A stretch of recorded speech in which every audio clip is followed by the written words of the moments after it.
We'll talk, during the paid portion of this podcast where I advertise my game.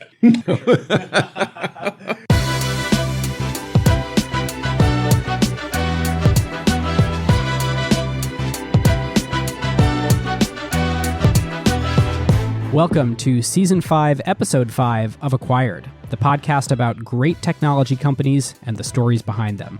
I'm Ben Gilbert, and I'm the co-founder of Pioneer Square Labs, a startup studio and early-stage venture fund in Seattle. And I'm David Rosenthal, and I'm a general partner at Wave Capital, an early-stage venture firm focused on marketplaces based in San Francisco. And we are your hosts. Today, we are talking about the company that invented the home video game industry, Atari. And we have someone with us who's got some pretty good stories about it. The founder of Atari, the father of the video game industry, Nolan Bushnell. Hello, Nolan. Great to be here. Good fun. Indeed. Thank you so much for joining us.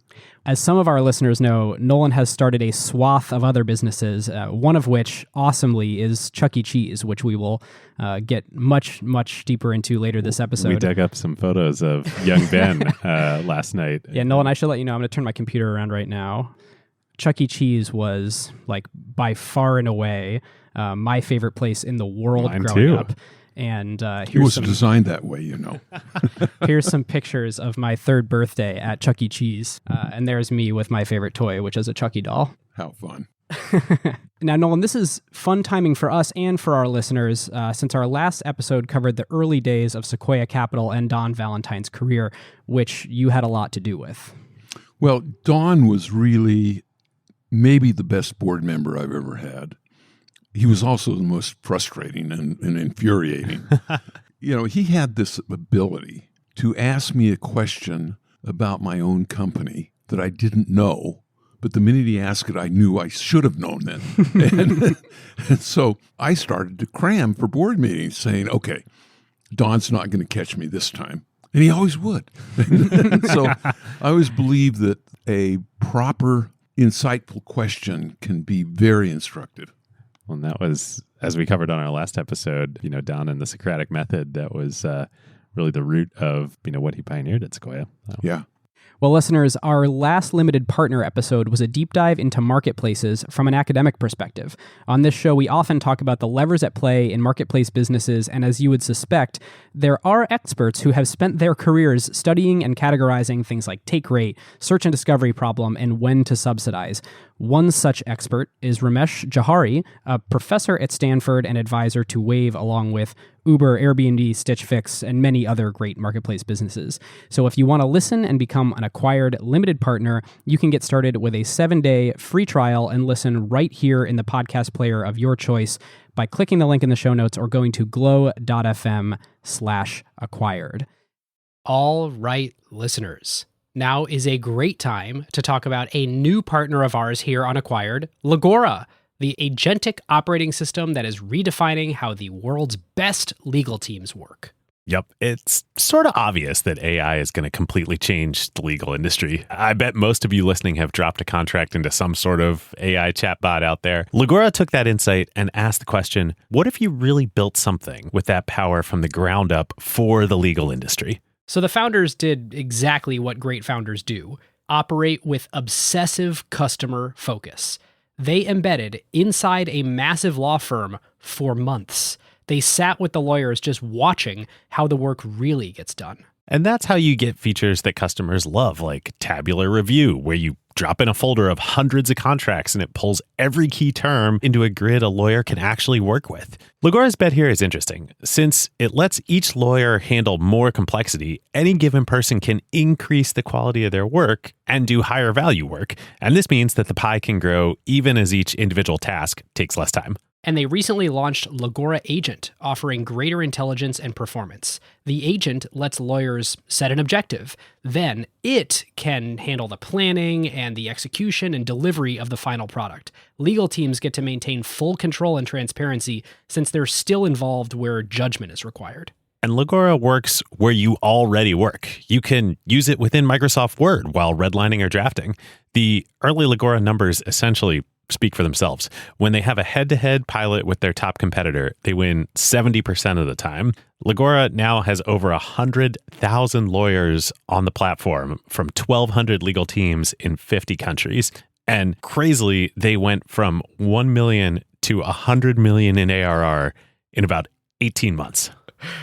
Truly insane numbers. And that is the real test. Plenty of things demo well, but the question is whether a busy associate actually reaches for it during crunch time, or whether a partner trusts it before going into a conversation with a major client. If your legal team wants to check it out, whether you're a law firm or you're in-house at a company, you can learn more at legora.com/acquired and just tell them that Ben and David sent you. And now, on to Atari. Yeah, let's do it. Nolan, you were born in Clearfield, Utah, right? Is that just outside Salt Lake City? It's about halfway between Salt Lake and Ogden. Okay. We were talking a bit before the show about your reflecting on how you became an entrepreneur. It started pretty early, right? With strawberries. Yeah. Can you tell us the story about your first business venture in Clearfield? Well, my mother over dinner table said, "We've got too many strawberries." We always had a truck garden in the back of the house. And she said, "We've got way too many strawberries. We're going to have to give them away." So happens the next day she took me to a grocery store, and I noticed in the produce section they had strawberries in these baskets for 50 cents a basket. I thought to myself, hey, there's a market. And I went home, I picked the strawberries, filled the basket. We had a bunch of baskets sitting on the shelf in the garage, filled them up and marketed them door to door. At the end of the day, I mean, this is an hour and a half's work. At the end of the day, I had $5. This is in a world in which my allowance was 15 cents a week. Wow. And so all of a sudden I said, What did your family think of this? Well, my mom was really, first of all, she said, "Well, you took that money from our neighbors?" I said, "No, but I provided a service. They didn't have to go all the way to the store." Yeah. You're like the Good Eggs of, I don't think Good Eggs is down in Southern California yet, but it's fresh farm-to-table groceries delivered to your door in San Francisco. It's wonderful. Jenny loves it. We use it all the time. Now, here's the question. I've often felt that changed my brain to say, okay, delink pay for hours into get a good project. Yeah. Or did I have a brain that was different to begin to see that connection between strawberries and a marketplace? Yeah, nurture or nature. Nature or nurture. And I can't answer that. But you saw this yourself. I mean, your mom didn't tell you to go start selling strawberries. Yeah. Yeah. You must have been younger than 10 at this point, right? I was 8. Wow. And then when you were about 10, you started a TV repair business. That's locally, correct. Right? Yeah. And that would come in quite useful later, I would imagine. Well, I'd always been kind of a techie kid. I was always curious about how things worked and that sort of thing. And I watched a TV repairman that came to our house. The TVs were big and bulky, and so it was all house calls. And this was the 1960s? No, this was 1953. Wow. I mean, so real bit. The TVs were like a piece of furniture. Yeah, and basically cost a month's salary. Wow. So it was a different ballgame. And I noticed that all the guy did was change tubes. And so the next time our TV failed, I said, I'm going to give this a go. And of course, I'm sure it went great the first time. Well, I got a shock and, there were various things. I learned how to discharge the CRT because that, it's popped up to 15,000 volts. And so you don't want to do that. Entrepreneurship comes with risk. Yeah.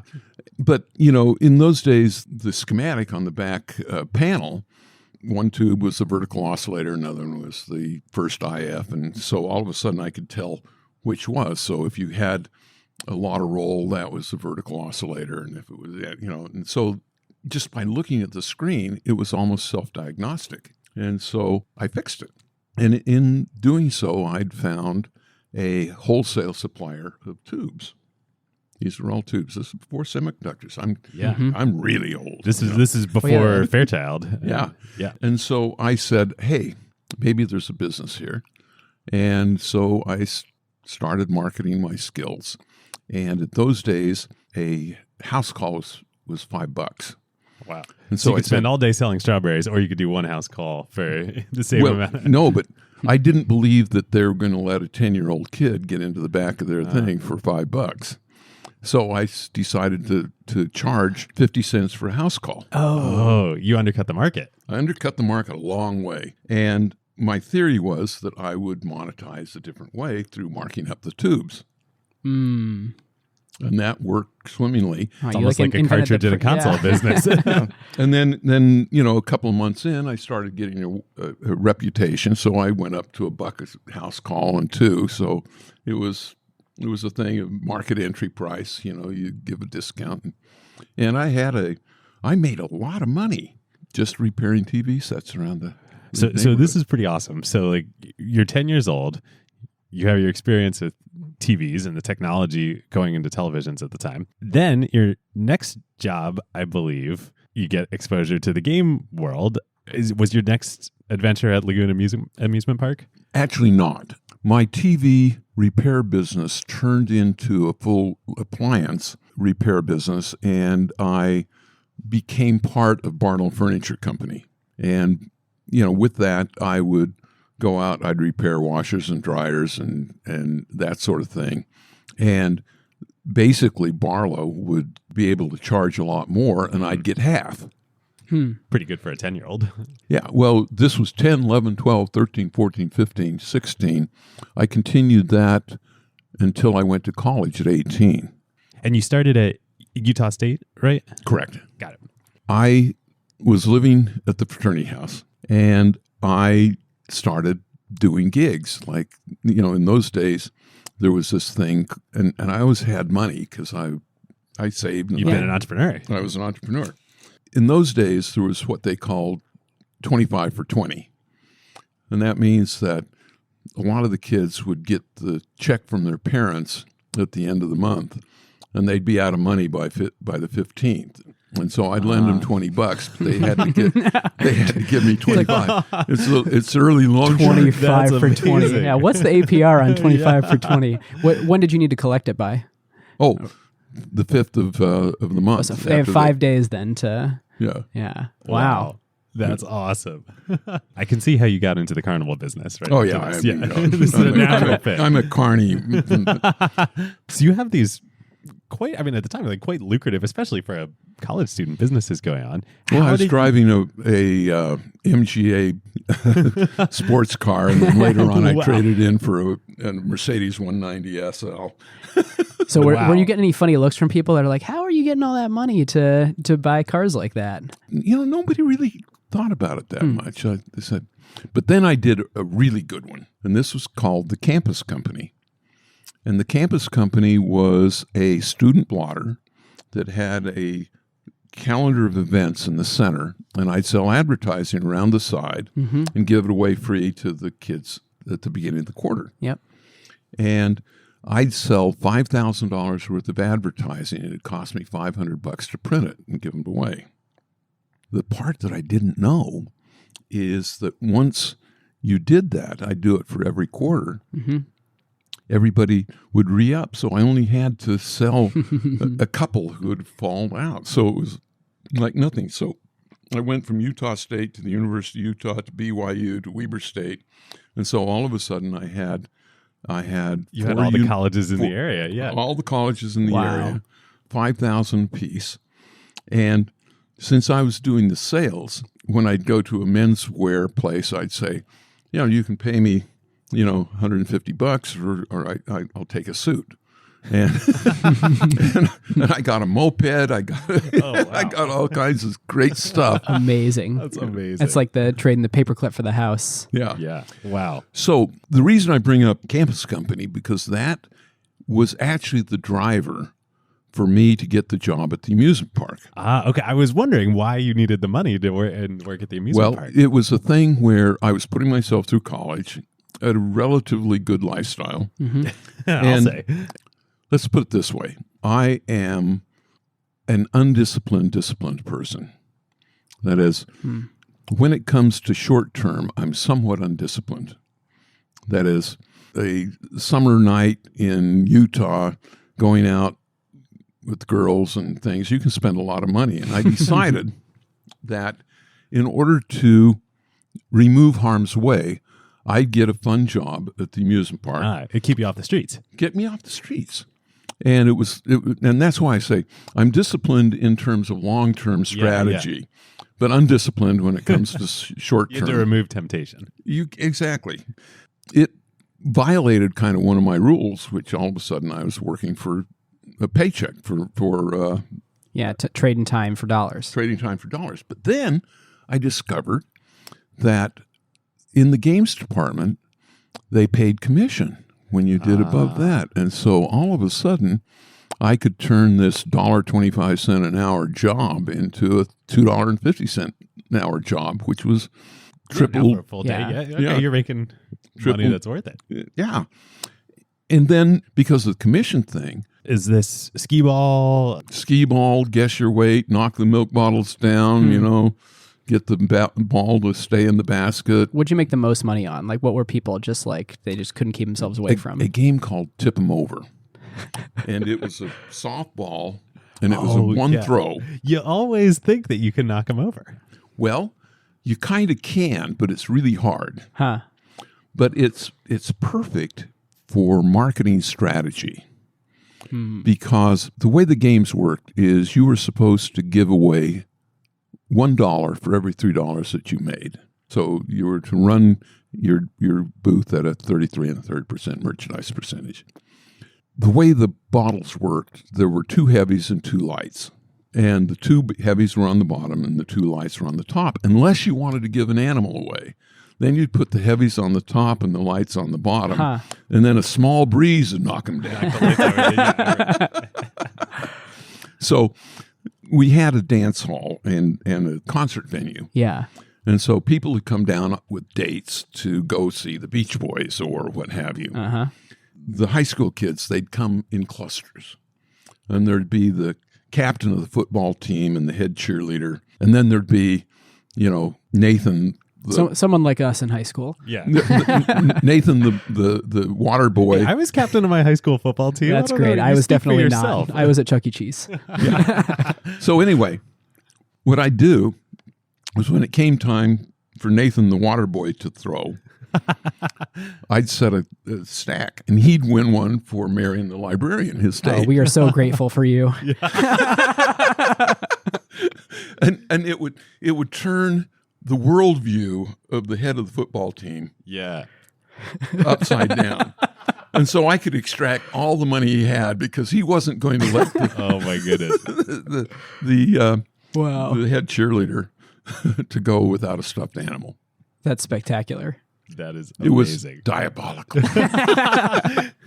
I'm envisioning the Pong marketing strategy in the future in bars here. But was it after that summer then that you transferred to the University of Utah? Yeah. What happened is once I got the job, there was actually a gap year when I went to work for Litton Industries in aerospace and in a clean room doing guidance systems and things like that. Because you were studying engineering at Utah State. Correct. And then when I was in the fraternity house, I decided that engineering took too much homework. And so I transferred over to philosophy, then to economics, and then mathematics. And it was just really about being able to screw around and not do so much homework. I kind of got into it. I like the carny life. It does get into your bloodstream. I bet. But when they made me manager of the department, because I was good at it, and one of the guys that was the manager quit, and so I was chosen to be manager. I had 150 kids working for me, and I'm 20 years old, and had to train them and manage the labor percentages and set up things. And I started changing the games to increase their revenue. A lot of times when the park was packed, we were undergamed. The faster you could get a cycle time, the more money you could make. Yeah. And so the lagoon had the highest per caps of any amusement park in the nation. So when I got ready to graduate from college, Yeah. I actually had offers from all over. I had from Great American, things like that, where I could have stayed in the amusement park game business Yeah. Wow. at significantly more money than I could have gotten as an associate engineer. Wow. But I said, hey, I've got that legacy. Yeah. That's evergreen. My engineering degree is not going to be that way. I need some experience. I need to go what it is. So let's talk about that. When you get to the University of Utah at this time is like an amazing place in pioneering computer science and in particular computer graphics, right? Exactly. Four places in the world: Stanford AI Project, Yep. MIT, Champaign-Urbana, and the University of Utah, which doesn't belong. But it was really Dr. Evans, the guy who later founded Evans and Sutherland. Yep. And for listeners too, I mean, some of the other people who were there around this time, Alan Kay was there, Kay. John Warnock, who founded Adobe, Jim Clark, who would co-found Netflix with Mark Andreessen. Netscape. Not Netflix, yes, Netscape. And then, of course, Ed Catmull. I have to ask, was Ed there at the same time He that you was. were? Wow. And I always thought that I was kind of the cheap and dirty guy because I was doing games. You were the and entrepreneur. All these guys were doing great tech. Wow. Did you know at that time? I mean, you say you were called the Utah guys. Did you have a sense at the time that this place and this group of people are sort of a special primordial soup of what would become the foundations of the technology industry? Or were you like, Not a clue. These people seem smart. I feel smart, but kind of dirty and this carny, like. Yeah, I had no idea that it was going to be prescient. I mean, it's pretty amazing that you have this, we spent all this time on your growing up, but it's all three of these things. It's your entrepreneurial instincts. You learn management running the amusement park, and then this incredible engineering and graphics environment that you're in at Utah. And all of those we'll talk in a sec about what comes next. But I've often said that my life has been a series of happy mistakes, or serendipity. Because to add to that, when I went to California and worked for Ampex, and Ampex made recording equipment for like Hollywood and music Exactly. industry, and and so what I learned there was really polishing my digital skills and my video skills. So we had the big computers. I learned how to program, but the computers we were working on had a clock speed of 750 kilohertz. oh boy, And the screens that were on the computers were all vector graphic because raster scan wants 3.58 megahertz of data. And so if your computers are going at 750, now they had a wide address space, 64 bits, so you could do some serious calculations, but they weren't fast at all. the ball on the screen or the Space Invaders weren't going to move very fast. Well, what would happen is, remember that the early video games were not von Neumann architecture. They were basically complex signal generators. And you had you played Space War back at Utah, right? Correct. So Space War was the first game ever built for a computer, right? Absolutely. I Built mean, at I MIT, stand on the shoulders of Steve Russell, who did that as the MIT Hobby Railroad division, and he did that on a PDP-1. How did it get traded around and end up at Utah and other places around the country? I mean, it wasn't like you could just download it off the internet, right? It was digital equipment. Basically, thought it was a cool hack and just shipped it with every computer that they sold. Oh, wow, cool. So every deck. Were these deck. mini computers or were these Yeah, mainframes? PDP. The one that we used was a PDP-8 and a PDP-10. Okay. Utah never had a PDP-1, which is what the original source code was. Wow. And so they shipped it. It was like the solitaire of wow, with Space War. That's incredible. And so was it the first time that you saw Space War that you really realized what could be possible in creating this next generation of games? Well, managing the games department, I had a couple of arcades, so I knew intimately what a coin-operated game cost and what it had to earn. And I said, if I had this screen with a coin slot, it'd earn a lot of money. But those But machines then you cost divide like $1 million. $3, 25 cents for 3 minutes into $500,000 or $1 million computer, and Right. the math didn't work. You're never going to recover the cost of the machine itself. But I went through the math, and I said, maybe someday. Yeah. And then, So when you arrive at Ampex, this was shortly after like Fairchild had gotten set up and National Semiconductor, which we talked about on the Sequoia episode. So Yeah. National then pioneered outsourcing fabrication of chips to Asia, and that dropped the price of chips hugely, right? yeah, one day I would remember sitting in my office at Ampex, and glue chips, there was a thing called the 7400 series from TI and the 9300 series. They were basically glue parts, flip-flops, AND gates, OR gates, exclusive OR, all the Boolean constructs. Yep.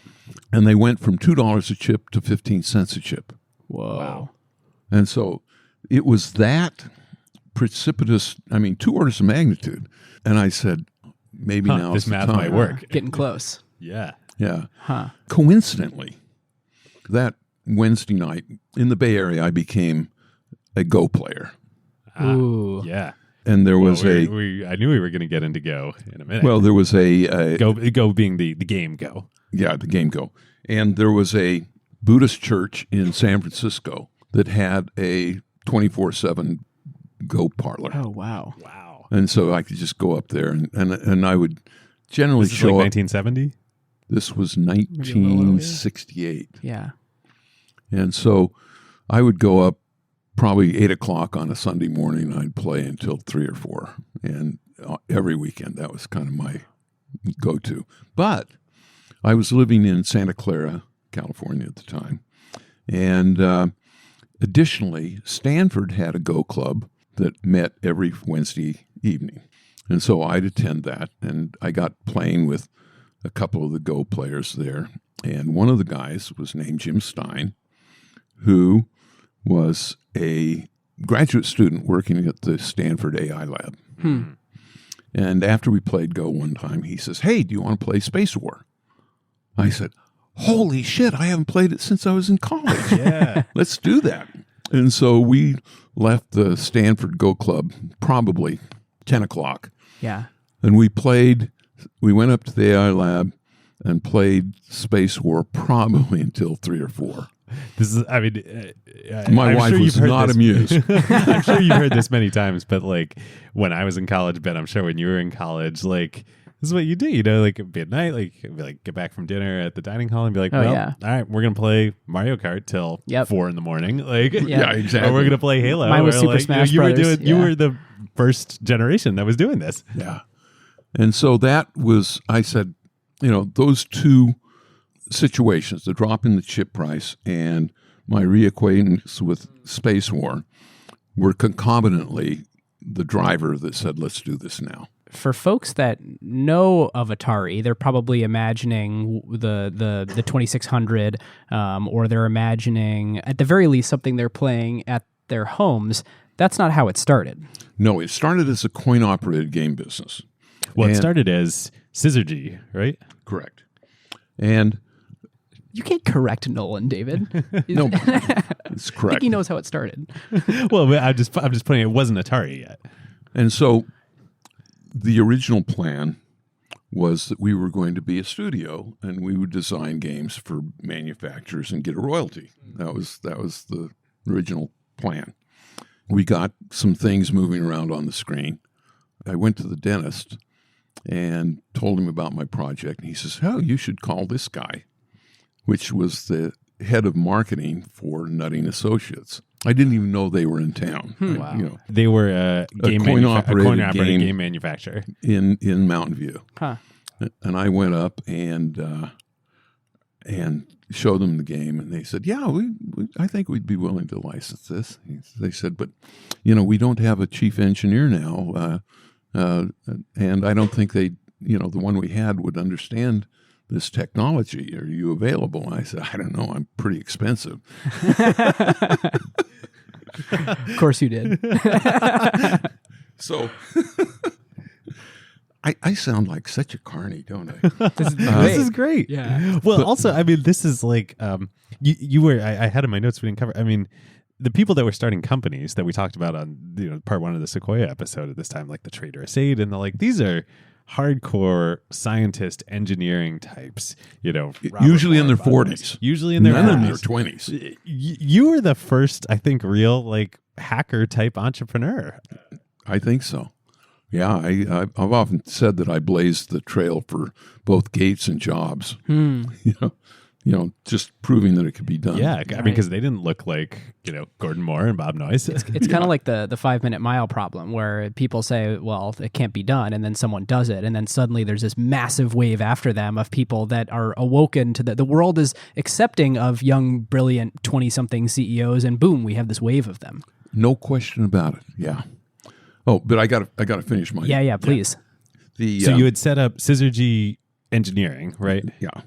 And then I went to Nutting. I said, I'm pretty expensive. And they said, well, how much? I was making $850 a month at Ampex. Mm-hmm. I said, $1,600. Yeah. They said yes too quickly. Whoa. Oh, so you left And them on the table. And a company car.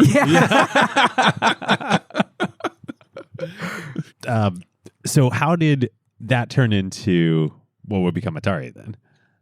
Silicon Valley has a couple of things going for it that are, I think, underappreciated. One is that almost everybody knows intimately somebody that went off, started something, and made a gobsmack full of money. And they say, I know that guy or that girl, and I'm smarter than they are. And I'm sitting here doing 9 to 5, and they're out making a lot of money. Yeah. I can do it. Yep. It's funny. I think I might have referred to this on the show before, but I went to business school at Stanford many years after you were there. But I think that was one of the most powerful things is like all these entrepreneurs would come talk to us, guest teach classes, be there for cases, do lunchtime events for us. And you just realize like they're just people too. Like, there's nothing special about them. But then I had a real advantage with Nutting because Nutting put the first computer space in, and all of a sudden you start noticing and saying, these guys are bozos. They're paying me $1,600 a month. I have a company car. What are they doing? They fired the head of sales because he was making too much money on commission. Now that is a real bozo move. That's a really bozo move.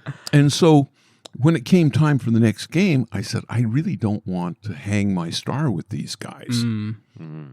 Because they will underproduce. They'll nickel and dime things. And my theory in life has always been go big or go home. Yeah, clearly. And so when it came time for that, I said, I'm going to have to leave, and I will design your next game, but we'll do it under a contract. Little beknownst to them, I'd already gotten a contract from Midway and Bally. So I had 2 contracts to based on. That's great. And so you were game designer. Were you also the sort of lead engineer on that first game with them? Okay. Yeah, I was lead engineer. I basically did all of the and that was digital stuff. Computer Space, which was a commercialized space war, basically. Precisely. Yeah. We come to the next chapter of total serendipity. My first engineer, Al Alcorn, was actually my tech. And he was in a work-study program at Berkeley. And he'd do 6 months on, and then 6 months at Berkeley, and then 6 months as my tech. It turns out that Steve Bristow was his alternate. And both of those guys, like when Atari came along, Bristow became head of engineering and Alcorn became head of research. They were brilliant engineers. They were really good, but very different. Al was much more rigorous. That was his brilliance and his downfall. He would interview 30 people and not find one that was acceptable. Although, is he the one who brought Steve Jobs to you? Yeah. So he found one who was pretty good. Yeah. Although not an engineer, but then we'll get there. But Bristow, if you said, okay, we need another 20 projects and we need it in the next 15 minutes, he'd go out, he'd hire a bunch of people, he'd fire some and what have you. I mean, he was a scrambler. It'd be messy, but it'd get done. It'd be messy, but it'd get done. Exactly. But the first day that Al came to work for us, and us being now this new company that with is working Ted on contract Dabney and with, I. yeah. was the same day that I'd heard about Magnavox showing a video game at a trade show up in Burlingame. Yeah. And so I went up and I saw this thing, and it was an analog piece of crap. And I said, gee, there's no competition here. But I looked around and they were playing this ping pong game, and they were having fun with it. And there was so many things wrong with it. There was no score. There was no sound. There's no score. Who's going to play that? Yeah. Well, not just that. After you hit the ball, you could change the dynamics of it by twisting a knob. You don't get to change the nature of the game after you Spin on it. That's just wrong on so many levels. Yeah. So it was analog, though? Like it was running on like vacuum tubes? no, there's RC time constants. So basically, if you have a capacitor and a resistor, it'll change the voltage based on how fast it is, and that gives you a delta V. It's kind of incredible that the early video games were actually analog. Yeah. Oh, yeah. Wow. I mean, Ralph Baer, with these designs, were really important.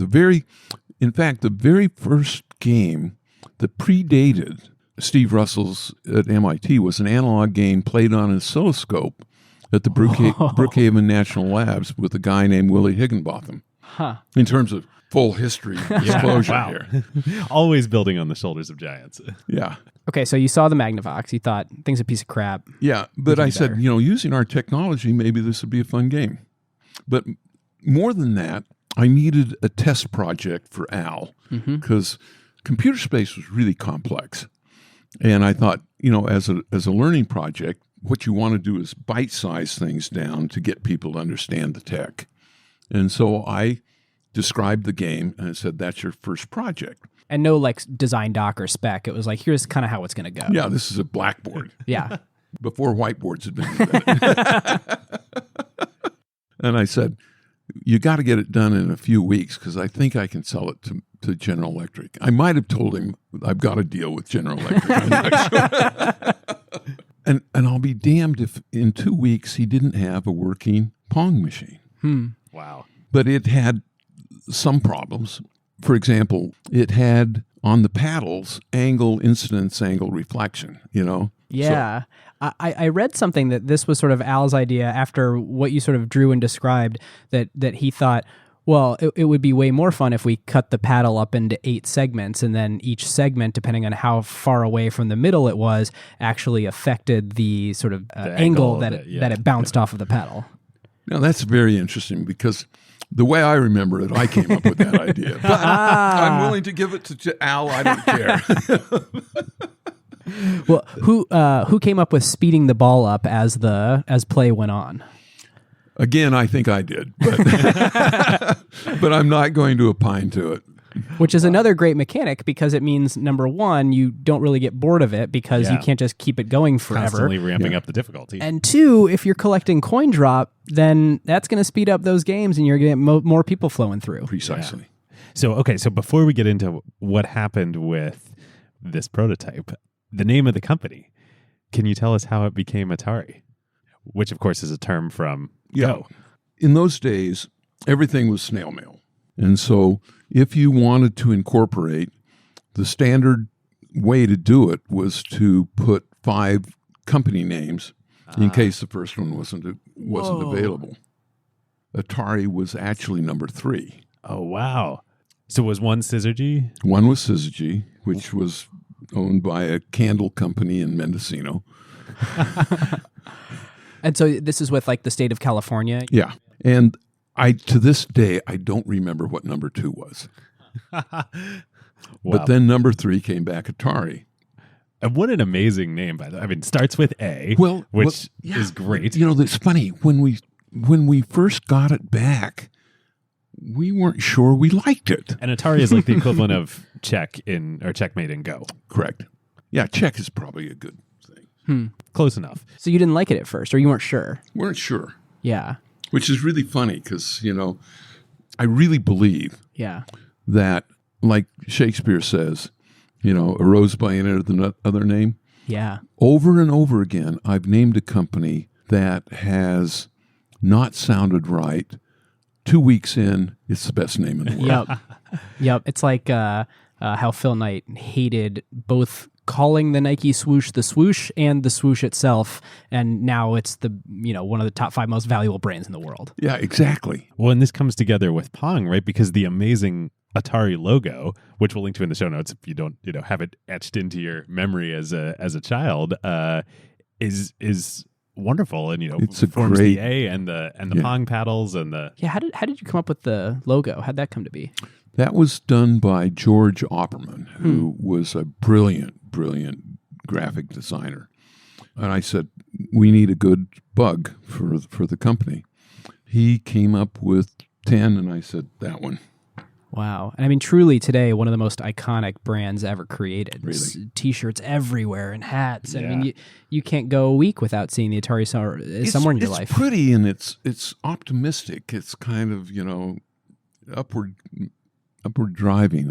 and it was the paddles from Pong that inspired it, right? No. Oh no, that's revisionist history. Revisionist history. Okay, there we have it from the man himself. All right, listeners, now is a great time to tell you about a longtime friend of the show, Vanta. AI has scrambled the whole security picture. It used to be that you proved that you were secure once a year, an audit or a static PDF, then everyone would nod and you're done. But in an AI-first world, that doesn't hold up anymore. Yep, your risk surface changes every week now. A vendor turns on an AI feature or someone writes in a new model without telling IT, and your posture is different than it was last week, let alone at your last audit. Vanta's own research found that around 70% of companies have this quote-unquote shadow AI running with no security review at all. Right. And that's where Vanta comes in. They're the leading agentic trust platform, meaning they've built the thing that closes the gap. And the way that they close that gap is Vanta Agent. Think of it as a GRC engineer, that's governance, risk, and compliance, except that it's software and it doesn't sleep. It finds the issues, drafts the fixes, and cuts the time that you'd spend on vendor assessments in half. In half! Which is exactly why more than 16,000 companies today run on Vanta. Companies like Ramp, Cursor, and Snowflake all stay audit ready and catch the risks that crop up between audits across every vendor, every AI tool, the whole environment. And that's the real value. Trust has to be continuous now, which is why Vanta automates your security, your compliance, and the work to earn and prove trust. We're huge fans of Vanta over here, and literally hundreds of acquired listeners have become Vanta customers at their companies over the years. So you can get $1,000 off Vanta at vanta.com/acquired. That's VANTA.com/acquired for $1,000 off, and just tell them that Ben and David sent you. So you had this prototype of Al Alcorn's demo, prove himself project, and it turns out it's pretty fun, right? Yeah, so I thought to myself, my carniness. I said, your carny instincts kicked in. Let's rebrand Carney as incredibly entrepreneurial. Like, we can keep saying Carney on the show, but like, we shouldn't deprecate this. This is like core, personality trait of wildly driven, scrappy entrepreneurs. Yeah. Well, I thought to myself, so maybe I can get Bally to take this game and complete our contract 6 months in advance. Because you weren't planning on this being the next game. This was just a test project. Throwaway. Yeah. But if they're impressed and say, look, here's the game, maybe let's see what they think. So we built up 2, and these were in wire wraps. They were going to put one on location, and I got on the airplane with the other one under my arm with a modulator so I could hook it up to a local TV. And I went to Bally and Midway, and they were not impressed. And because in the coin-op business, there had not been a single successful 2-player only game. Yeah. There was no AI driving the other paddle at this point. So if there was just one person who wanted to play the game at the bar, like, it was going to be a non-starter. Which, in 2020 hindsight, turned out to be brilliant because it gave a woman an ability to choose who she played with. The equivalent of, I assume at that time, women weren't like buying drinks for men, but a woman could be like, buy a game of Pong. Yeah, I want to play Pong, but I need a partner, so she'd pull somebody off a bar stool. Wow. So, I mean, it introduced a completely new environment variable into the bar. And it was also concomitant with the hippie female empowerment. Women are as good as men. Da da da. This is 1972, right? This was 1972. Yeah. Wow. So when Bally and Midway reject this, Correct. But you see the potential. Would you call it a wire rig? Wire wrap. Wire wrap. And so I'd imagine that's no cabinet. It's just the electronics, however many boards are in there, Correct. wires, and then you hook it up to whatever TV you can. Correct. Well, in the early days, when you were prototyping, there was a technology called wire wrap, which you'd had these pins sticking up, and you had this machine that would really wrap a copper wire around it very tightly. So it was a very good prototyping system. I don't think they use it anymore. I'm not sure. So basically, you wouldn't have to solder, but you could ensure that the wires were going to be where you thought they were going to be on the chips. Precisely. Got it. But when you looked at it, it's like a rat's nest. And what happened is that when I presented to Bally, they were tepid. They said, let me think about it. And when I called back to the plant, they told me about the earnings that it was making at the local bar. So you would put a prototype in. Yeah. When I heard how much it was, I called up Bally. I said, Midway doesn't want it. And I you mean how much money it was making at that bar? At Eddie Caps. Yeah. Wow. And put it in context. The game was making over $300 a week. And that's like 3x what a normal game would make, right? Oh, yeah. And the bill of materials on the machine was $325. Wow.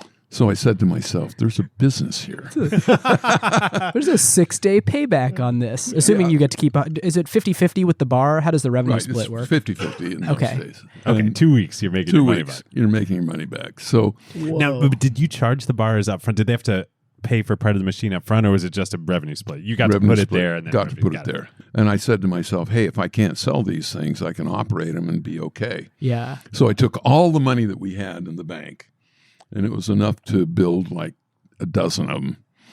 And then from there, we got the money, and we sold some because people started hearing that this game was doing well. And so we went up to the San Francisco distributor, and he ordered 10, and the guy from Los Angeles ordered 10. I'm curious, what would the Bally and Midway deals have given you? It was, I mean, obviously they take care of manufacturing because they would make the actual cabinets and hook it all up. Do they also take care of distribution? Absolutely. They did everything. So you're then saying, you know what, we're so confident in this thing, we're going to tell these guys that in a nice way and in a clever way that we're going to do this ourselves and that we don't, No, I didn't say that we're going to do it ourselves. I said, we'll go ahead and finish the project, the driving game that you wanted. Oh, I see. Which, there's another chapter to this. 4 months in, Bally came back to us and said, we'd like to do Pong. Huh. And you already knew what a golden goose you had at that point. And so I said, oh, of course. At this time, there were 20 companies that were copying us because, we had a garage shop. Anybody that had a garage shop could knock these puppies out. We hadn't, in those days, it took 4 years to get a patent. We'd applied for it, but we didn't have it. And so, it was the Wild West. And so Bally was really noble by saying, hey, instead of just knocking us off, they took a license and paid us a 5% royalty. Wow. That's a stand-up business practice right there. Stand-up business. And completed our contract. Wow. Was it around this time that you started your experimental distribution channel of your own of Pizza Time Theater within the company? No, you're talking about Key Games, not Chuck E. Cheese. Well, either. Well, there was kind of the ball and paddle phase. Then we went into what I call the game innovation phase of the company. I realized that in those days, the coin-op distribution network, there tended to be 2, sometimes 3 in every major city. And it was normal to have an exclusive relationship. Mm-hmm. So I could pick all the best distributors. The ones that didn't have an Atari deal, they were looking for anybody that they could put into business to compete with us. And I thought, that's perilous. So I decided to create my own competition. So I took the number 2 guy, marketing guy, and the number 2 engineering guy, and the number 2 manufacturing guys, and I had them leave in mass, set up a company across the street or down. It was actually another place, and it was just before a trade show, and they had a game which was the next in the line that we were going to produce. We let them put their name on it. We went to the trade show, and they assigned their distribution contract with all the guys that we didn't have. So That's great. We had the world nailed. Wow. And that was Key Games. That was Key Games. And in those days, there wasn't the internet and all that, but we knew that you couldn't keep it secret forever. So we floated the rumor that these guys had stolen trade secrets and that we were suing them. Okay. And then a couple of months later, we floated the idea that we'd settled and that now we owned a piece of Key Games. And did you own the entire thing from the get-go? The entire thing from the get-go. Oh, that's great. And then we decided that we were going to merge the companies together. Take a nice photo, shake hands, welcome the... Yeah. And then there was a question. Distributors, what do you want? Yeah. Should we take the thing away or should we give you both lines?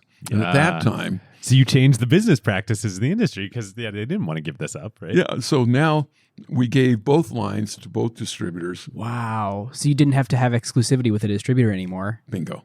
Amazing. Oh, that's so great. It's one of those things that in the coin-op business in 1975, we had an 80% market share. Wow. Amazing. Wow. And so going from nowhere, we were undercapitalized and all that. Give us a sense of how many cabinets you'd then manufactured from 71 to 75. Probably 300,000. Wow. And each of those earning roughly a couple $100 a week. Correct. How'd you capitalize that? Or did you manage to get pre-orders and have sort of a nice working capital cycle? Actually, the business model I'm more proud of than the technology because I built this company on my partner and I put in $250 each.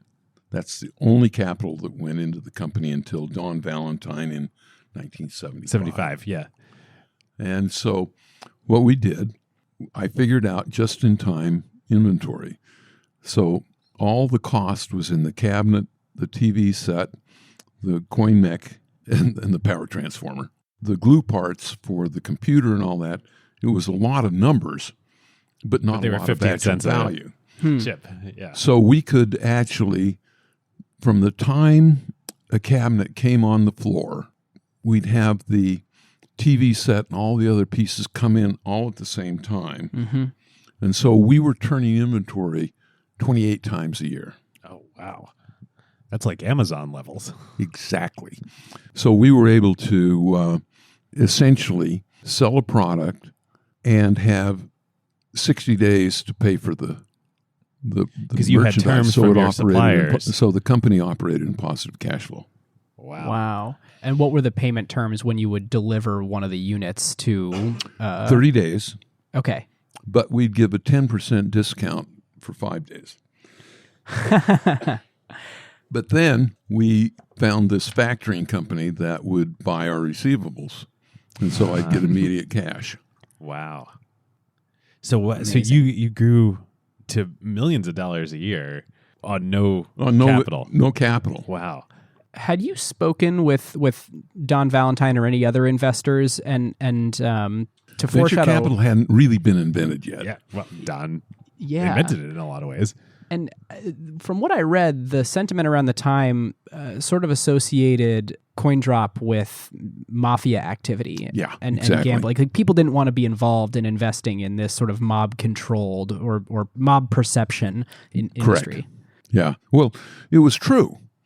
During the Prohibition, the mob provided illegal booze, illegal gambling, loan sharking, and prostitution. Mm-hmm.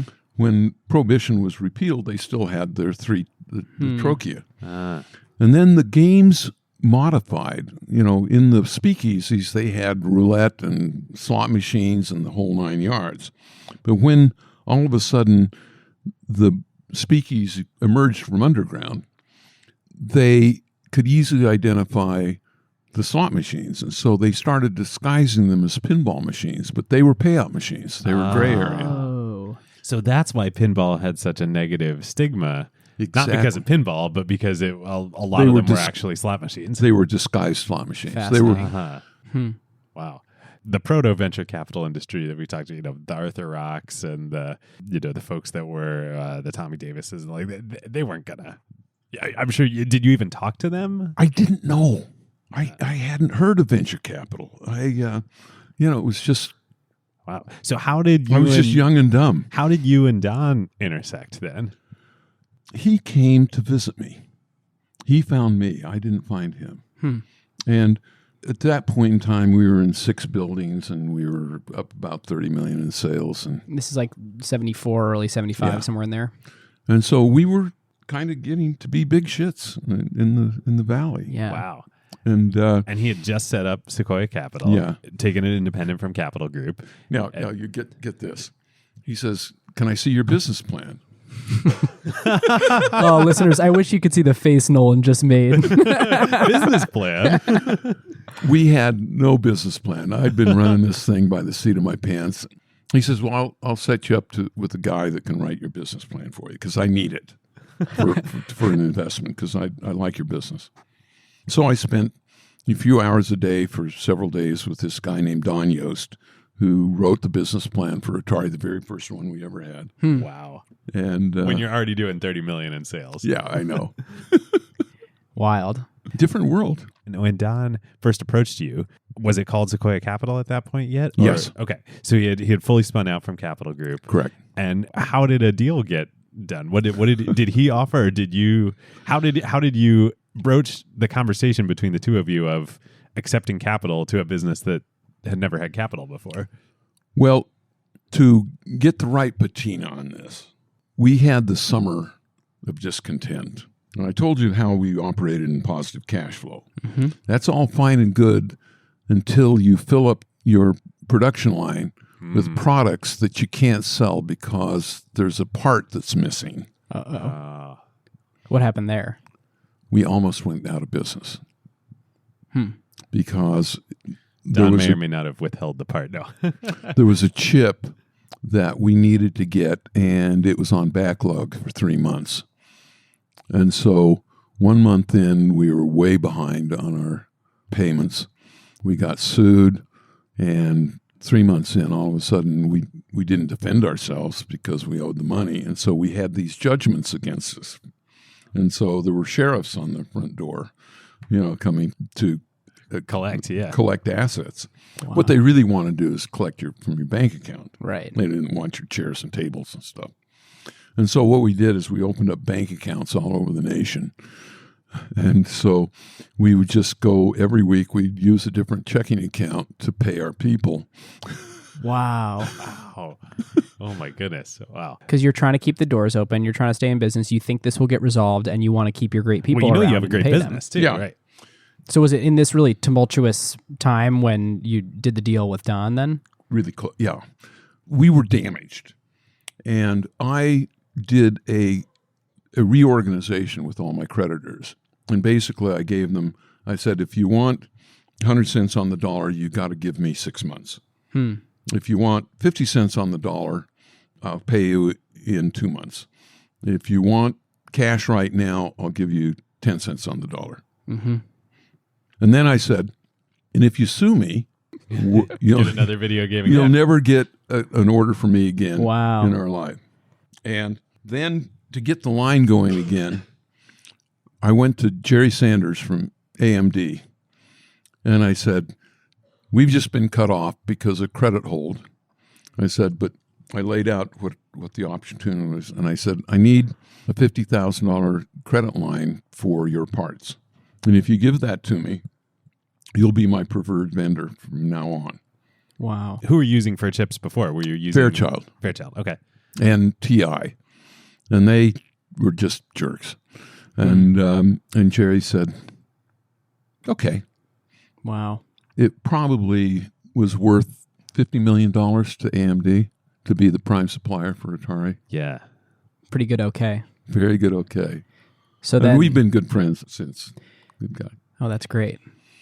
So my understanding from doing a little bit of research before was that you effectively came to terms on what the investment would be from Sequoia during the time of tumult and before Correct. the AMD agreement. Yeah. But of course you hadn't closed yet.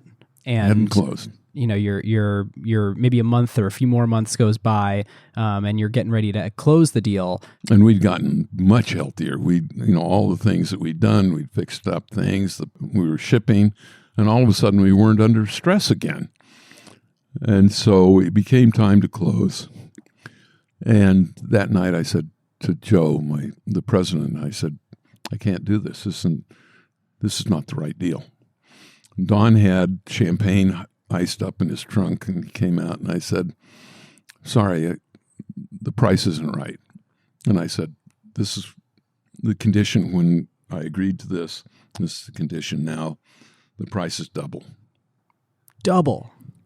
Wow. How did he react? Oh, he was pissed. But I was willing to walk away.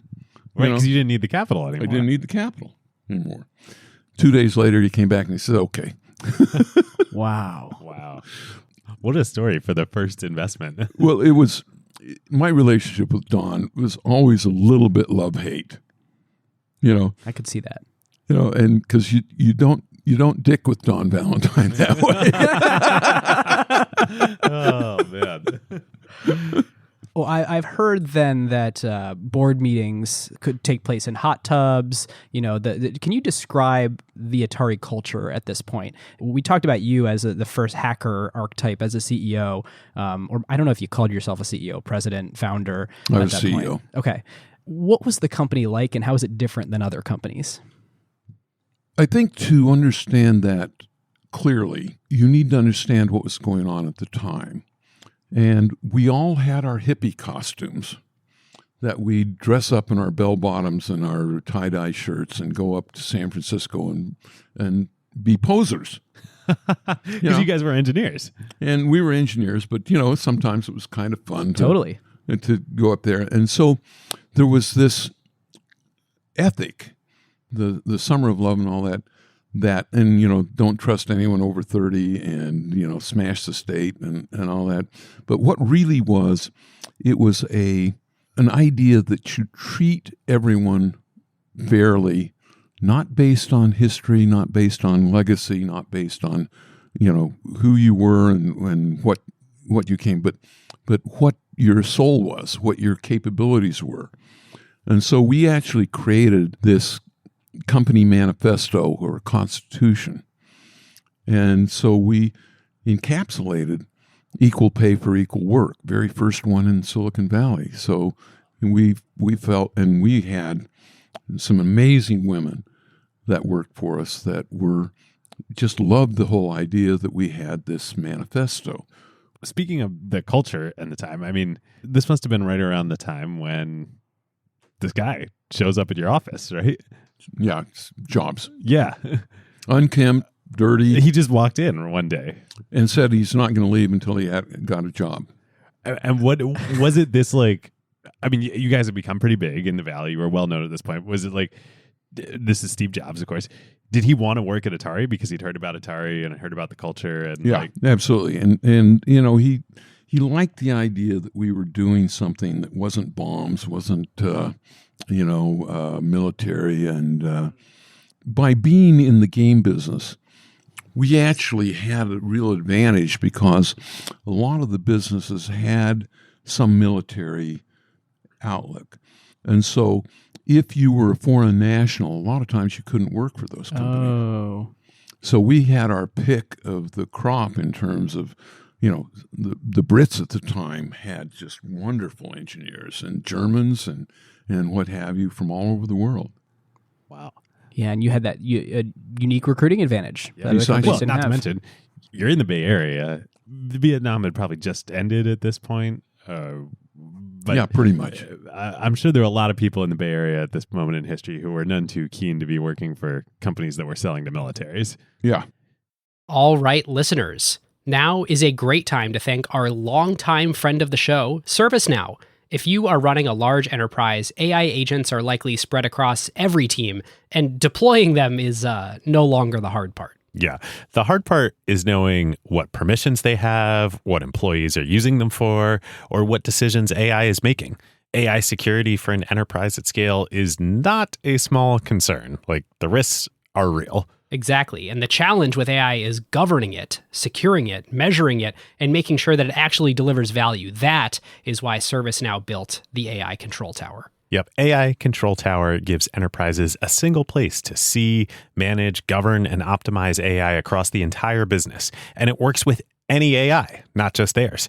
Every device on your network, every permission across every system, every AI agent visible and secure in one place. And ServiceNow can do this because they've spent more than 20 years building the operational backbone of the enterprise, the workflows, governance, approvals, security controls, and institutional knowledge that power how work actually gets done across IT, HR, customer service, finance, and security. ServiceNow already runs more than 100 billion workflows annually and trillions of transactions for more than 85% of the Fortune 500. So when companies need a place to govern AI at enterprise scale, they're building on a platform at the center of how their business already operates. And in a future that isn't going to be one AI, it's going to be thousands of AI agents working across every function of the company. But the question is, who's managing them all? So if you're trying to turn AI ambition into real business outcomes and make it work safely, securely, at scale, go check out servicenow.com/acquired and tell them that Ben and David sent you. I'm sure you've spoken many times about your experience with Steve Jobs and Steve Wozniak. You are one of the very few people in the world that were ever either of their boss. Right. How did that go? How were they as sort of young, budding talent, and what are some of the things that they did together at Atari? So I want to clear up this. Yeah. Wozniak never worked for me. He was always working at HP. Uh-huh. And I put Steve Jobs on the night shift because I knew Woz would hang out with him. Ever the entrepreneurial instincts. Well, I called it getting two Steves for the price of one. And you got an advisor. Woz was an advisor. And Woz is and was a true savant.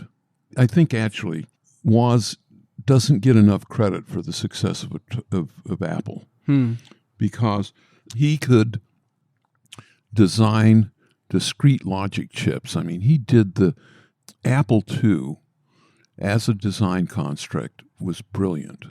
It was the most efficient articulation that you could probably. Woz did it all-nighter, 2 nights in a row, developed the drivers and the hardware to interface this floppy disk drive to the Apple II. Took Atari 7 months. Wow. And we had some smart people. Wow. So those sorts of things, for me, just gives me tremendous respect for the man's capability.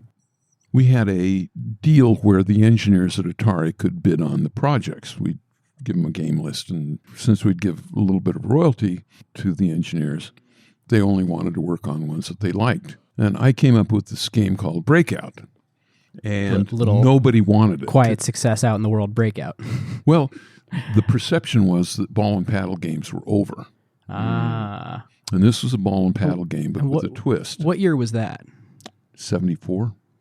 Okay, so we're 2-3 years after the amazing success of Pong. Right. Got it. Might have been 75. I'm not sure. But there'd never been a single-player Pong. No. And it turns out that Breakout was actually the game that launched the Japanese market. For video games at all. Yeah. And so at this point, in 74, 75, Atari had just started shipping home consoles. You had 75. 75, 70, got it. The VCS that became the 2600, right? That so many of us had. Yeah. My understanding was you were the sort of game designer and kind of visionary behind Breakout. This was a game that you'd sort of really come up with a concept for, and so you put it on this list for different people to bid on. How does it go from there? They didn't want to do it, and so I put Steve on the night shift and assigned it to him. This is Jobs, because he's the only one that works and for I you. knew that he wouldn't do it, but Woz would. Oh, amazing. Woz is not an employee of Atari. He's just hanging out with How's Jobs at night. How's the IP work on that?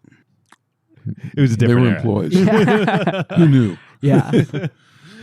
Crazy. Wow. And so Woz does all the technical design of Breakout. Yeah.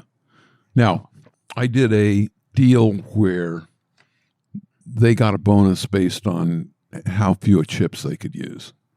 Yeah, so I read something about this, that the cabinets typically had 75 plus boards in them, but it would save Atari like $100,000 if you could remove each chip.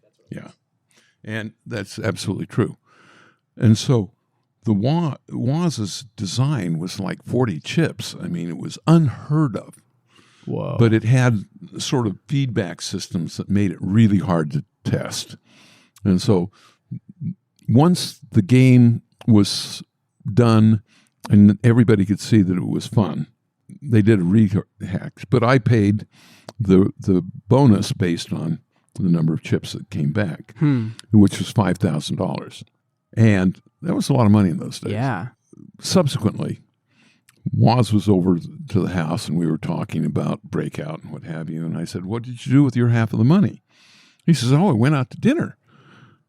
And I said, That's some dinner. "That's some dinner." And he said, "What do you mean?" And I said, "Well, I figured you probably ended up with $2,500. He shook his head. He says, "Jobs did it to me again."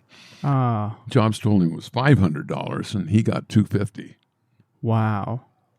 And this is before they started Apple together.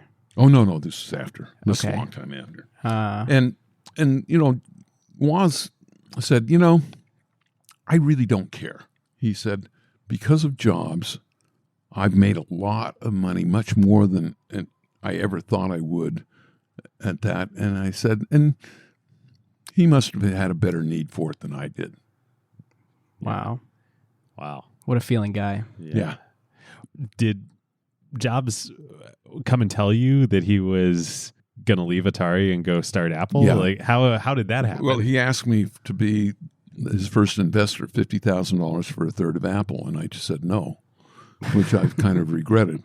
And, but That's okay. Don made a mistake with Apple too. So, well, it was really a thing where I actually think if I'd said yes, the world would maybe have been a slightly different place, because Mike Markkula, who did the first investment, was also a very hands-on mentor. Mm-hmm. And he basically turned Jobs into an actually acceptable CEO that I probably wouldn't have done. Yeah, I think I've heard you refer to him as a Ho Chi Minh looking guy. Yeah. Yeah.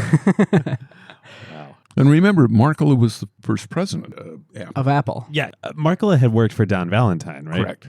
Yep. And the story is that Don sent Markkula over to talk to Steve. I sent Steve to Don. Don sent Steve to Pinball Markkula. game here. Wow.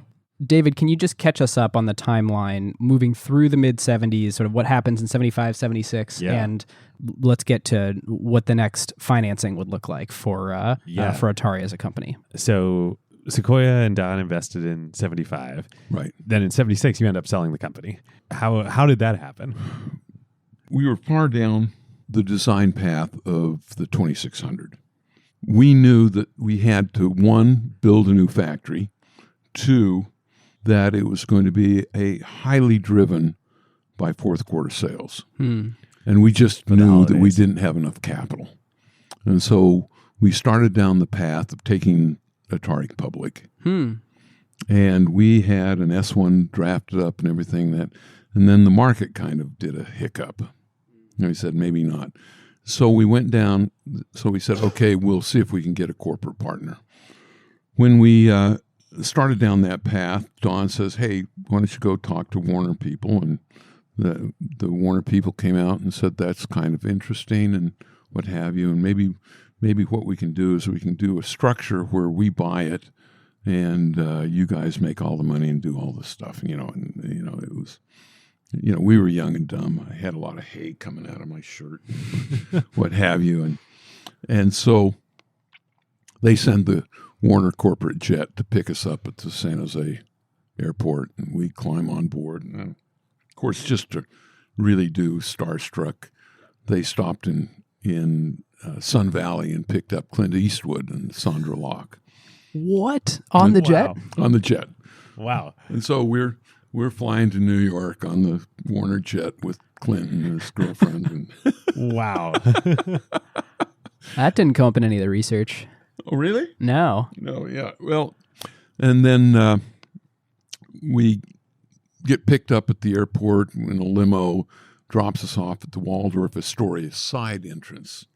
That's where the The VIPs go. the VIPs go. We go up, and we're in a suite of rooms that has a library and a pool room and a kitchen, and Yeah. I mean it's basically a 5,000 square foot apartment that we're in, and And it's the Warner corporate apartment. yeah, in and there are Waldorf. three of us: Yeah. Joe, Gene Lipkin, and myself, and we're there, and you realize you're being played a little bit, but you don't mind it because it's kind of cool. There is something very nice about getting sold to by someone who is an excellent salesperson. Exactly.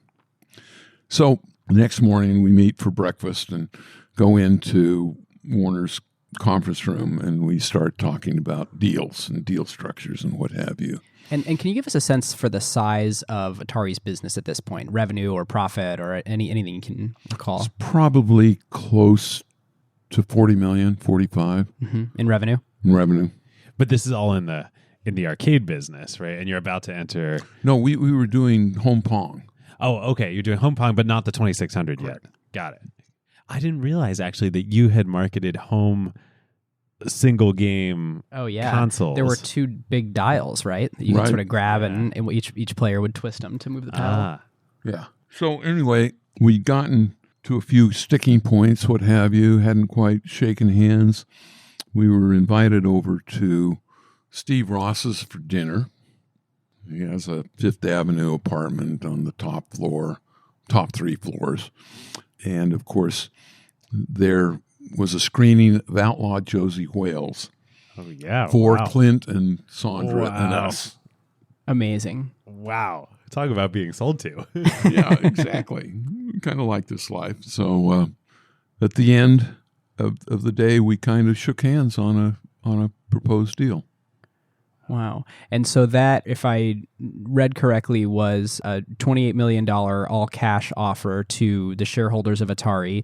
And It wasn't all cash. There were some Okay. debentures involved. And that was done as much for tax reasons as anything because, you wouldn't have to pay tax on it all at once. So Got it. right. it's cheaper. But in addition to that, there was a huge payout. Like there was a 10% bonus pool. So we'd get a big taste of the success of Atari. Oh, like an earnout, essentially. Correct. Oh, wow. Yeah. Huh. Which This was before startups learned that big companies always structure the earnouts in their favor.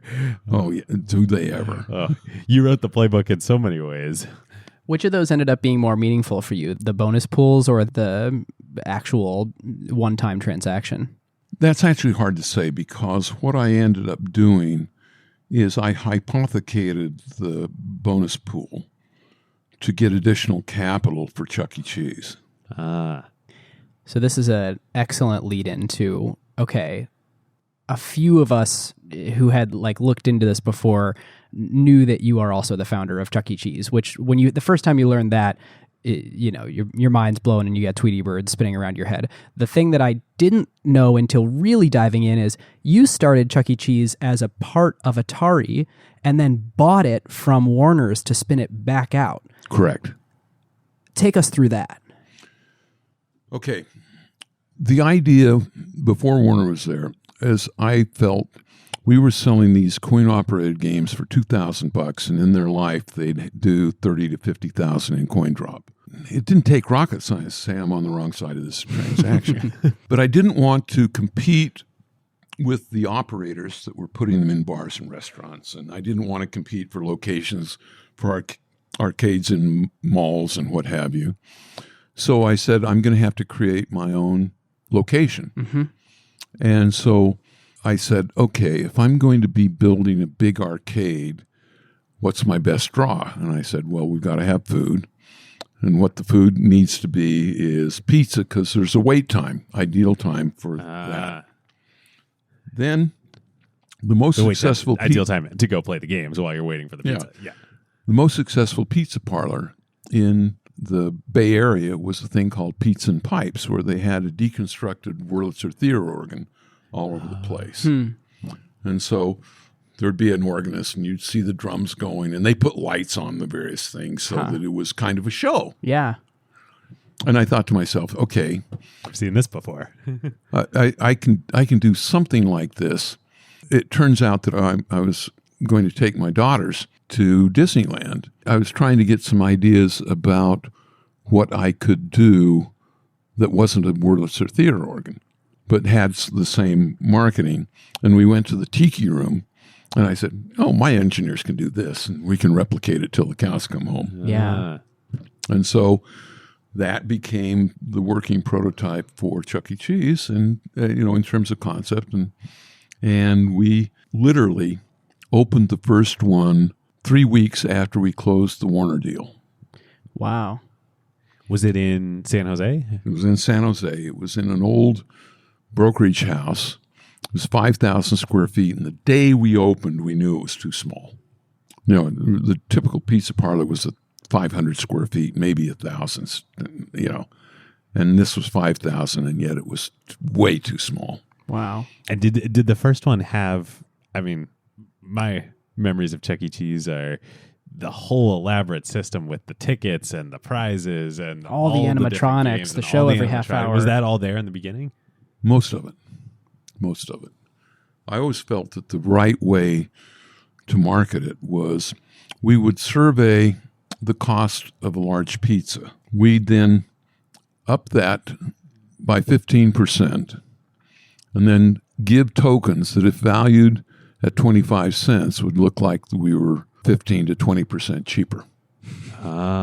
So you would just bundle in effectively some starter gameplay with the pizza. Exactly. Oh, man. Was Atari creating the games that were in Chuck E. Cheese then? Partially. We would buy from anybody. Yeah. Like we bought ski balls and things like that from others. Huh. But it was off to the races. Okay. Well, So you want me to tell you the deal I got from Warner? desperately, yeah. They said, I was talking about expanding it at a budget meeting. And they said, hey, I don't think we want that. And I said, really? It's really good business. I said, I'll buy it. They said, how much you want to pay? I said, I don't know. I said, I'm going to really have to work at this. And I ended up. The carny wheels are turning. So I got it for $500,000. How many locations? $100,000 a year for 5 years. Oh, they let you pay it over 5 years. No interest. No interest. Wow. And how many locations did you have at that point? Just the one. Oh, just the one. Okay. But that one threw off $700,000 of cash flow annually. I assume the corporate finance department at Warner didn't give this a they clearly once-over. just didn't believe in it. They didn't believe in it. Also, you were just the king of payback periods and cash flows. Exactly. Well, that's when you don't have cash, you got to think that way. Yeah. Yeah. What year is this that you buy it for $500K? 77. 77, or at least it's the year that you start 5 payments of 100K. So that's in 77. Over the next, decade and a half, Chuck E. Cheese has close to 300 locations that you've opened? 250. 250. 125 company stores, 125 franchises, and I sold it to Brock Hotel. To who? Brock Hotel. Brock Hotel. What did that transaction look like? It was a bad deal for me. I'd taken the company public. I made more money on Chuck E. Cheese than I did on Atari. But I did it through selling of stock going on. But the company, 1983 was when the Video game crash. video games kind of did. Mm-hmm. And Chuck E. Cheese was hit by that a little bit. Huh. And so I had hired a new president of Chuck E. Cheese and started really seriously campaigning a sailboat. i.e. screwing off. And I might add, in 1977, I got married again.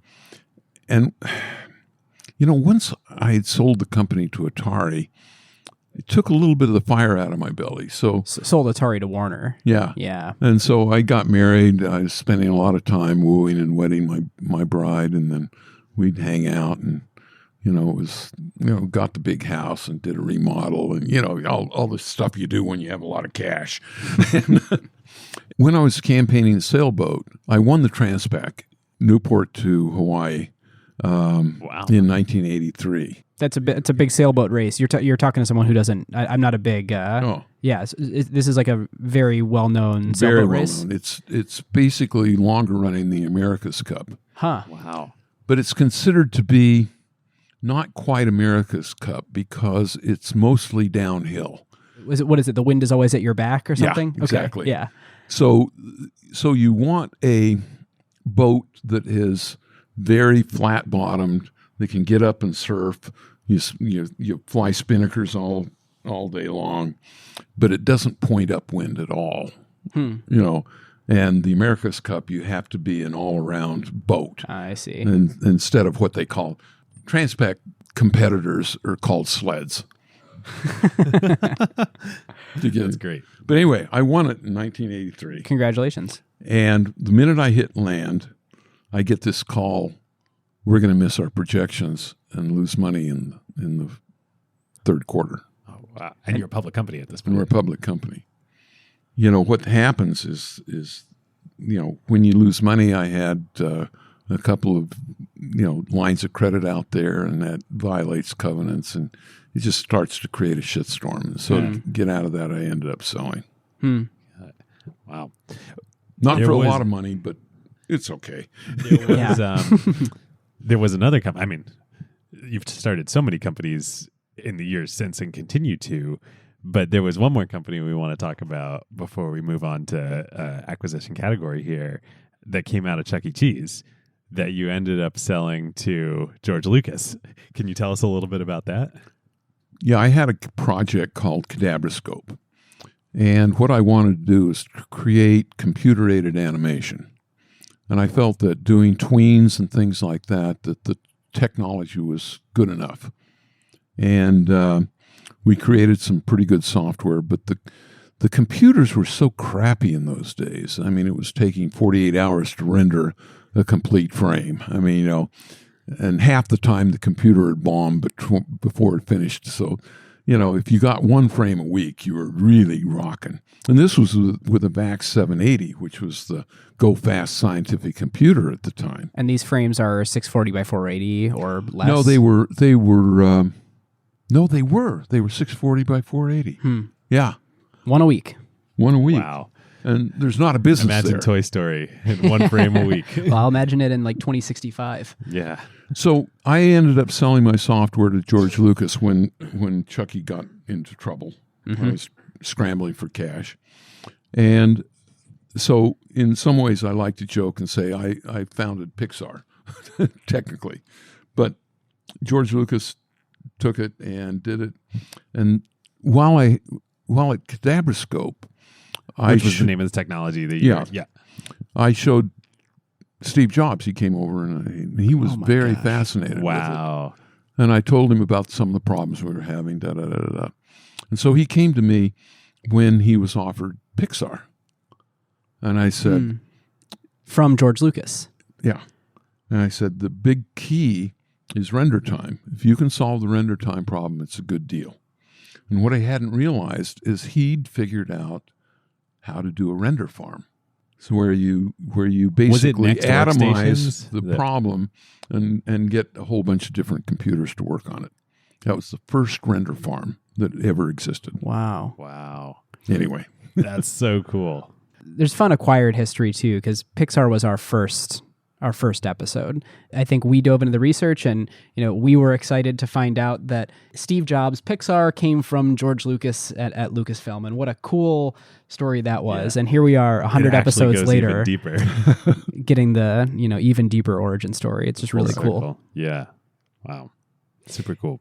All right. let's go into our section after history and facts. And this is an illustrious, amazing history and facts. What we tend to talk about now is what would have happened otherwise. And the way that I want to frame this on this episode is, what if Atari was never started? How do you think this crazy, enormous video game industry that we have today, I'm sure you've thought about this before, like there's one view of it that's it wouldn't exist at all, and that, probably not true. There's another view that is it would be no different than it is today, which is also probably not true. So what do you think is the middle there? I think that there's a 90% probability that there would have been a video game post the 6502 microprocessor. I think that the technology had progressed point where it was pretty simple. The secret sauce that I provided is to figure out how to do it with state machine technology, which isn't an obvious thing to most engineers. And I think that was my unique contribution that is far enough out of the mainstream that it may never have happened, or it may have. You just never know. There's a lot of. I always say that we were running down the hallway of a hotel, and you're checking all the doors, and sometimes, there's a broom closet, and most of the time it's a regular room, but every once in a while there's a ballroom, and you're not there alone. There are many people running down those same streets. Yeah, and I think it's extremely arrogant to think that you were definitive in something. I read somewhere, I don't know if it's true, I think this was after you left Atari after the acquisition, that there was potentially a deal on the table for Atari to be the U.S. manufacturer and distributor for the Nintendo Entertainment System, for the Famicom. Can you say, do you know anything about how that? I just know that was an opportunity, and it was turned down. Wow, that would have been a very different history. Scenario. So I want to add one thing about the Transpec, because another important thing happened. Over the chart table, 4 a.m, we did the rough for ETAC, which was the foundation for navigation systems. If you have a mapping system in your car or on your iPhone, it's all based on the technology we created. Wow. I think I remember reading in the research that at ETAC, which is one of the companies you created that did navigation technologies, you had an arrow based on the Space Invaders That's arrow correct, yeah. for the car. And still to this day, any navigation, Google Maps, whatever, like you're an arrow if you're the car, and it's because of that, right? Yeah. It's kind of fun stuff. That's awesome. Pretty cool. What happened to ETAC?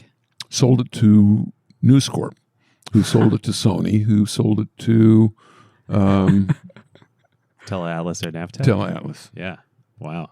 Oh, how these things find their way Google throughout Maps, history. Earlier this season, so it all comes back around. One other question before moving on is Atari pioneered video games in so many senses, but is not relevant today. How could Atari have traversed the waves that came over the next few decades and been what Nintendo became, especially in the United States? It all comes down to management.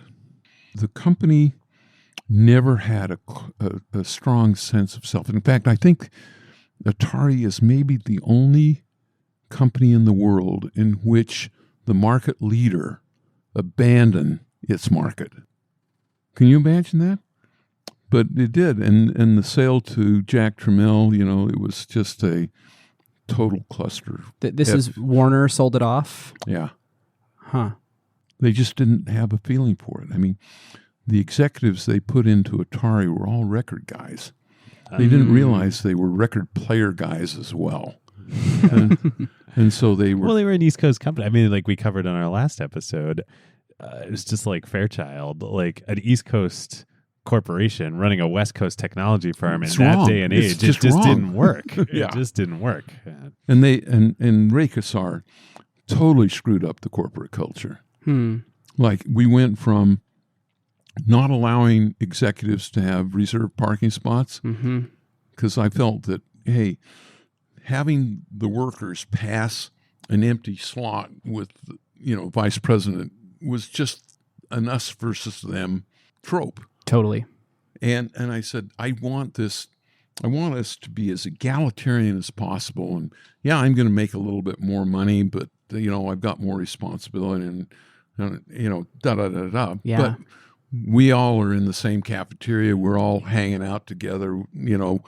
When we have a beer bust on the back dock, we're all there, And we went from that to a private executive dining room by a 4-star chef to, limos and reserved parking spots and all kinds of us versus them tropes that was just not Atari. Yeah. The irony is now in Silicon Valley, there's a private dining room with 4-star Michelin chefs for everybody. And everybody takes Uber Blacks to work, and and the company pays for all of it. That's as it should be. Yeah. Well, our next segment that we typically do is acquisition category. So we decide, and there's very clear cut and easy episodes where the company bought it. Either it was a people acquisition, technology, product, business line. It was for an asset. In this case, I think what's coming out is Warner didn't really know why they bought it, and then that led to some of the kind of falling apart later. How would you characterize why they bought the company and what it was for? I've often thought that Steve Ross, who was suffering from prostate cancer, a very little one, had a very clear idea of what Atari was. When he got sick, I think the record guys didn't, in a very significant way, and that's where it kind of came off the rails. Mm-hmm. All right, well, normally here after category, we would go into grading. Nolan, we will take your color on everything so far, both on Warner buying Atari and you buying Chuck E. Cheese back from Atari and growing that into what it was. We will take your color there as our grades and finish up here. Nolan, thank you so much. Before we close up, I got to tell you what I'm doing now. Yeah, please. AI-driven board games. I did a deep dive on the Amazon Echo and the Google Home system. Mm-hmm. And the AI under it and the speech recognition and everything, and became mesmerized. And I thought to myself, this is a game platform that nobody knows about. And so let me do some board games that you can talk to and that will answer. And so now we have Saint Noir, which you can go into at Amazon right now, buy the board game, then download the Saint Noir app from your Amazon Echo. We're not on Google Home. We will be after the first of the year. Yeah. And you can play a murder mystery in which you're in the creepy town of Saint Noir, and there are 12 creepy people, one of which is a murderer. Oh, that's fun. And the townspeople have to tell the truth. Oh, it's like Mafia or Werewolf, but kinda. Yeah. And but the perpetrator lies. Oh, and so the game is interviewing everybody and finding out where they were on the night of the murder and who they saw and what they did and various things, and find out who's. Is it multiplayer or single player or both? I always play with 3 or 4 people, and we decide and talk about things. But there's the board game, and it's gorgeous. And I suggest that everybody that's listening to this should buy 6 or 7, particularly for Christmas. Absolutely. Well, if only you could figure out how to put a quarter slot on the Echo, then that would be perfect. Well, when you sell a bunch of paper for $40, that's almost as good. That's almost maybe even better. Well, there's one other trend here that you're on that I think is brilliant. I mean, of course, AI driven is interesting. Next generation gaming is interesting, but the most popular emerging podcast category is true crime. And this notion that sort of like you could have interactive, gamified true crime is really cool. We're actually working on one of those. Oh, awesome. Oh, cool. Not to mention board games. Yeah. I'll accept. When you say true crime, I'm not sure that it's going to be true. Yeah. Nolan, thank you so much. My pleasure. It was fun. This has been a true honor. we're so glad you joined us. And what a great moment in Acquired's history, too, to bring it full circle with Pixar, our very first episode, to be talking about the origins of Silicon Valley. And, you guys played such an incredible part in that. So thank you so much for sharing the stories with us. Well, I appreciate it. All right, listeners, now is a great time to talk about one of our favorite companies, Statsig. Yes, long-time acquired partner. There is a reason why the best product teams at companies like OpenAI and Notion, Atlassian, Figma, Rippling, Brex, and more rely on Statsig, whether they are iterating on their core product features or shipping AI-powered experiences at scale. Yep. In the crazy speed of today's AI world, shipping fast is just table stakes now. It's basically trivial to build and deploy your app constantly. The real advantage is how quickly you learn what changes actually created value for customers and how fast you can use that signal to guide what you ship next. Whether it's a feature tweak, a pricing change, a performance improvement, or an AI update like a model change or prompt adjustment, they're not relying on instinct. They're measuring what actually moved engagement, retention, and ultimately revenue. And as more teams build with AI, that learning loop becomes even more important. Building with LLMs introduces non-determinism into your product experience. The same input doesn't always produce the same output, and behavior can shift in subtle ways in real-world use.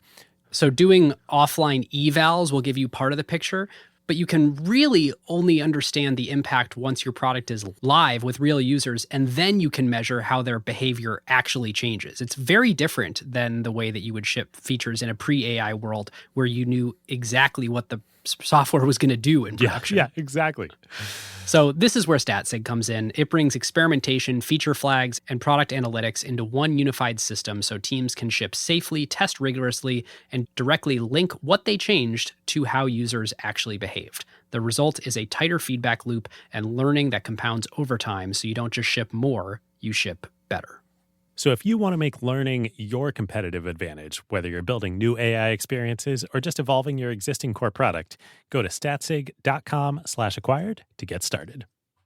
Listeners, if you aren't subscribed and you like what you hear, you totally should. And listeners, we will see you next time. We'll see you next time.